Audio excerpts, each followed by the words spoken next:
Ji Afsha, may I help you? Kashi Sahib ਐਡੇ ਤੁਸੀਂ ਸਾਗ ਡਾਰ ਰਹਿੰਦੇ ਨਹੀਂ ਕਿਤੇ।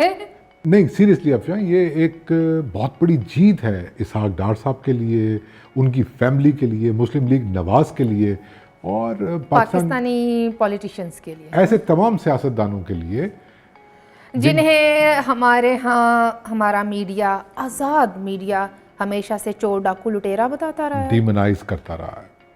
काशी साहब, जो जिस माजरत गैर मशरूत मुआफ़ी की हम बात कर रहे हैं, ये ARY न्यूज़ की जानिब से, अगरचे उन्होंने कोई नवा काम नहीं है, वो आदी हो गए उन्हें। वो आपकी बात अपनी जगह पे बिल्कुल दुरुस्त, लेकिन जो चीज़ ज़्यादा मानी खेज है ना, वो ये कि इसहाक डार साहब ने उन लोगों से माफ़ी मंगवाई, उस चैनल से माफ़ी मंगवाई जहाँ पर साबिर शाकिर जैसे लोग बैठे हुए हैं। और वो कौन है? वो पावर प्ले वाले प्यारे अरशद शरीफ, अरशद शरीफ साहब। तो बड़ी बात है ऐसे लोगों से माफ़ी मंगवाना। मेरा सवाल कुछ और है यहाँ पर काशिफ साहब। देखिए, ये माजरत, ये गैर मशरूत मुआफ़ियाँ, ये हर जानने, ये कानूनी अखराजात उठाने की पेशकश, ये सब कुछ तब होता है जब ऐसा चैनल जिसने UK में लाइसेंस लिया हुआ है, बाहर लाइसेंस लिया हुआ है, और वहाँ पर पाकिस्तान का कंटेंट चलाया जाता है। अगरचे इनकी टारगेट ऑडियंस यहाँ पर कुछ और है, लेकिन जाहिर है उत्थे बरतानिया दे विच भी इन्हां दी एक टारगेट ऑडियंस है, इंटरनेशनल यूथ ये तो ये वाला कंटेंट जब वहाँ चलेगा तो जाहिर है वहाँ पर तो सबूत मांगे जाएंगे आपसे। और मेरा ख्याल आप कह रही हैं कि माफ़ी भी इनको इसीलिए मांगनी पड़ी कि ये इनके पास लाइसेंस इंग्लैंड का था। क्या नाम है वहाँ पर? Visionless TV? New vision TV. New vision, अच्छा सॉरी मैं भी माफ़ी मांगता हूँ हम विजनलेस के लिए। एनी हाउ, 2 शोज हैं काशिफ साहब जो कि ARY पर ऑन एयर गए 2019 में। एक था 8 जुलाई 2019 को द रिपोर्टर्स, नाम चेक करें ज़रा आप, मतलब बड़ा द रिपोर्टर्स। हाँ। और उसमें 2 रिपोर्टर्स हैं, एक चौधरी गुलाम हुसैन और एक सहाफ़त के साबिर और शाकिर। तो जो इन लोगों ने वहाँ पर जो, देखिए मैं तो इल्ज़ाम से ज़्यादा मैं तो अब बहतान कहने पर ही ज़ोर देती हूँ। जब आपके पास किसी चीज़ का सबूत ही नहीं है और आप मुसलसल एक बात घड़ कर वो लगाए जा रहे हैं, और इनकी गैर मशरूत मुआफ़ी में ये लफ्ज़ है कि हमने मन घड़त और गलत इल्ज़ाम लगाया, मन घड़त खुद तस्लीम कर रहे हैं। और देखें अफशा कितने घनाउने इल्ज़ामात इन लोगों ने लगाए। इल्ज़ामात का अगर मैं देखूं तो पहला इल्ज़ाम क्या था जी? इसहाक डार साहब ने पाकिस्तान से पैसा चुराया, मतलब एक संदूकड़ी च पिया सी, उहदे विच हत्थ पाया ते कढ़ के लै गए। ठीक है, $1 अरब, $1 अरब चुरा लिया। और फिर उसके साथ ही ये कहा कि अब इसहाक डार साहब पाकिस्तान वापस आना चाहते हैं, लेकिन वो मिन्नत तरला कर रहे हैं और वो कह रहे हैं कि जड़ा पैसा मैं लेके गया सी ना ते वो वापस ले लो। दे किसको रहे हैं? साबिर शाकिर साहब को दे रहे हैं वापस के अरशद शरीफ को? फिर यहाँ पर वो बात आ जाती है कि पाकिस्तान में सिर्फ एक शख्स के ऊपर मनी लॉन्ड्रिंग साबित हुई थी UK में, मैं उनका नाम नहीं लेती, तो उन्होंने भी थानू पता है ना कि फिर सरकारी खजाने चों ही जुर्माना दिता गया है। खैर, बैक टू द पॉइंट इसहाक डार साहब के मामले के ऊपर कि वो पाकिस्तान वापस आने के लिए कह रहे हैं कि जो जड़ी मैं रकम लुट्टी सी ना तो वो तुसी ले लो। फिर कहा कि हमने, मतलब द रिपोर्टर्स के 2 अजीम तहकीकाती सहाफ़ी, इन्वेस्टिगेटिव सहाफ़ियों ने मतलब बैंक अकाउंट्स तक सुराग हासिल कर लिया और वहाँ पर $1 अरब इनको मिल गया। सबसे घिनौना जो इल्ज़ाम लगाया वो ये कि इसहाक डार ने पाकिस्तान में किसी शख्स को मौत की धमकी दी है और उसको कहा कि तुम पाकिस्तान छोड़ जाओ। गज़ब खुदा का, मतलब इस लेवल के इल्ज़ामात। लेकिन अफशा, मैं कम अज़ कम अगर होता उस अदालत में तो मैं इन लोगों से ज़रूर पूछता, विजनलेस क्या बताया था मुझे बोल न्यू विजन वालों से मैं ज़रूर पूछता कि गलती से मिस्टेक हो जाए तो उसकी शक्ल कुछ और होती है। आप कह रहे हैं कि $1 अरब चोरी किए, हमने सुराग लगा लिया, कत्ल की धमकियां दे रहे हैं। ये एक सोची समझी साजिश है, एक आदमी के ख़िलाफ़, उसकी इज़्ज़त के ख़िलाफ़, उसको डीफेम करने का ये एक पूरी कॉन्स्पिरेसी रची गई है। सिर्फ कॉन्स्पिरेसी नहीं है काशिफ साहब, ये क्रिमिनल माइंडसेट के साथ इस किस्म के काम होते हैं। और जब सहाफ़त में आपकी क्रेडिबिलिटी नहीं होती ना, तो फिर आपका सिर्फ एक काम होता है, दूसरों के ऊपर, उनकी ज़ातियात के ऊपर, उनकी फैमिली के ऊपर हमले करना, झूठ फैलाना और इतने बड़े बहतान लगाना कि बात वही है, इनकी टारगेट ऑडियंस कुछ और है। ये भी इन्होंने जो गैर मशरूत माफ़ियाँ मांगी हैं, अगर यूके का लाइसेंस ना होता तो हो जानी थी।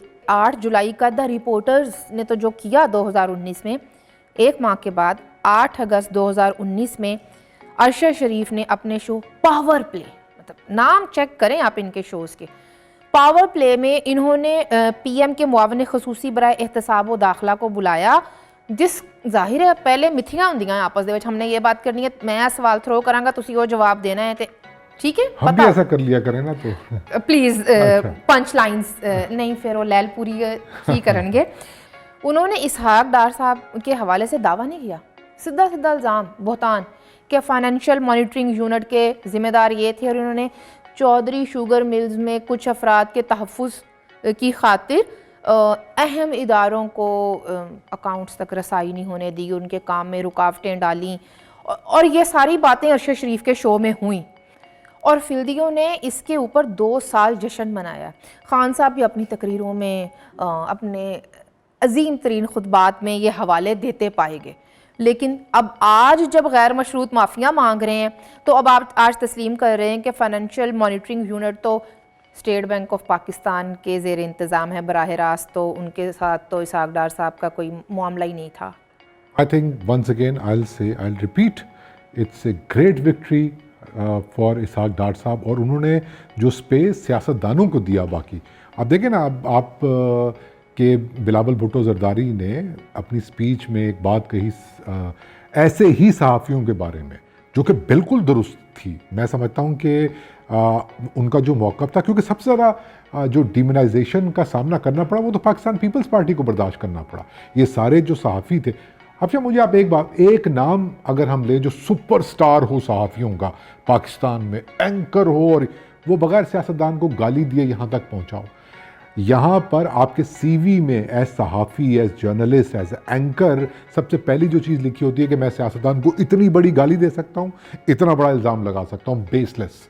तो वो तरक्कियाँ करके यहाँ तक पहुँच गए। तो ये मैं समझता हूँ कि बिलावल भुट्टो ने भी सही बात की, और आज वाज़े हो जाता है, मैं आपके तबस्सुत से, आपके प्रोग्राम के तबस्सुत से, आप बात कर रही थी ना वज़ीर आज़म के मामलाने खसूसी की, तो मैं गिल साहब को बड़े दिल से ये मैसेज देना चाहता हूँ कि वो लिबरल्स को कह रहे थे ना कि वो कहाँ पे हैं बिलावल के बयान के बारे में, तो मैं उनको ये बताना चाह रहा हूँ कि ऐसे सहाफ़ियों के बारे में बिलावल भुट्टो ने कहा था जो बेसलेस इल्ज़ामात लगाते हैं और उन्हीं इल्ज़ामात के ऊपर पलते हैं और फिर बड़े बड़े सहाफ़ी बन जाते हैं। आप सुपरस्टार सहाफ़ियों की बात कर रहे थे तो मेरे जहन में एक नाम आया था, लेकिन फिर मुझे याद आ गया कि नुसरत जावेद साहब खुद को ज़ात का रिपोर्टर कहते हैं, तो नहीं, वो तो उनकी क्रेडिबिलिटी पे कौन शक कर सकता है, इज़ ए ग्रेट जर्नलिस्ट। मैं बात कर रहा हूँ ना, ये जिस तरह की आप, जिन लोगों की आप बात कर रही हैं, तो वो भाई मेहनतें की हुई हैं तो यहाँ तक पहुँचे हुए, तो माफ़ी भी मांग ली तो क्या फ़र्क पड़ता है। उन्होंने फ़र्क नहीं पैंदा, और यह पहली बारी नहीं होया। आपको याद है कि दिसंबर में, ये गुज़िश्ता दिसंबर में 2020 में ARY ने एक पाकिस्तानी शहरी से माफ़ी मांगी, डॉक्टर आलम शाह से, जिनके ऊपर इन्होंने इल्ज़ाम लगाया था कि वो भारतीय शहरी हैं, और उन्होंने भी फिर लंदन में इन्हें नाखून चने चबवाए हैं। मतलब आप किसी को भी उठकर मुंह चुक के किसी को भी भारतीय एजेंट थे, किसी को भी। बिल्कुल, आपकी इसी बात से मुझे आसमा शिराजी वाला जो वाक़या है वो याद आ गया।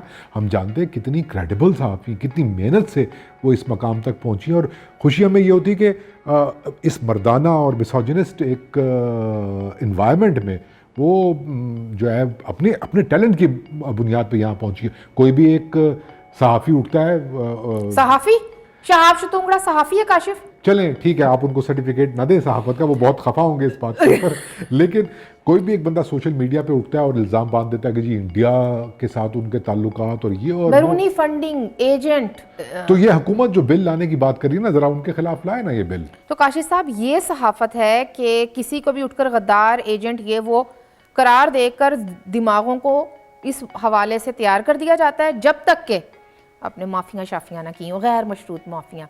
मैं ये 4 पॉइंट्स ज़रूर गिनवाना चाहूँगी। मतलब अब क्या उन्होंने वहाँ पर कहा, नंबर 1, 8 जुलाई 2019 को कहा गया कि पैसा चुराया है और ये और वो। अब गैर मशरूत माफ़ी में कह रहे हैं कि नहीं, इसहाक डार साहब ने कोई पाकिस्तान से पैसे नहीं चुराए।